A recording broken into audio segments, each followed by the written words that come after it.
மிகவும் தகுதி வாய்ந்த நபருக்கு கலைஞர் விருது வழங்கப்பட்டுள்ளதாக சத்யராஜுக்கு விருதை வழங்கிய முதலமைச்சர் மு.க.ஸ்டாலின் பெருமிதம் தெரிவித்துள்ளார். சென்னை ராஜா அண்ணாமலைபுரத்தில் உள்ள திருவாவடுதுறை டி.என். ராஜரஜினம் கலையரங்கில் முத்தமிழ் பேரவையின் பொன் விழா, ஆண்டு இசை விழா மற்றும் விருதுகள் வழங்கும் விழா நடைபெற்றது.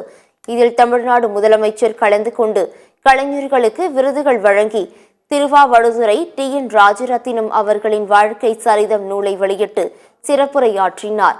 இந்நிகழ்ச்சியில் பேசிய முதலமைச்சர், கலைத்துறையில் இருந்து கொண்டு திராவிட கொள்கைகளை பேசுபவர் சத்யராஜ் என பாராட்டினார்.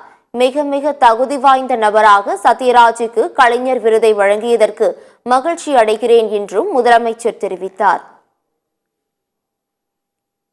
அதில் குறிப்பாக இந்த ஆண்டு முதல் கலைஞருடைய விருது முதலாக இந்த முத்தமிழ் அமைப்பின் சார்பில் தரப்படுவது யாருக்கு என்று கேட்டால் புரட்சி தமிழன் நம்முடைய சத்யராஜ் அவர்களுக்கு வழங்கப்படுகிறது.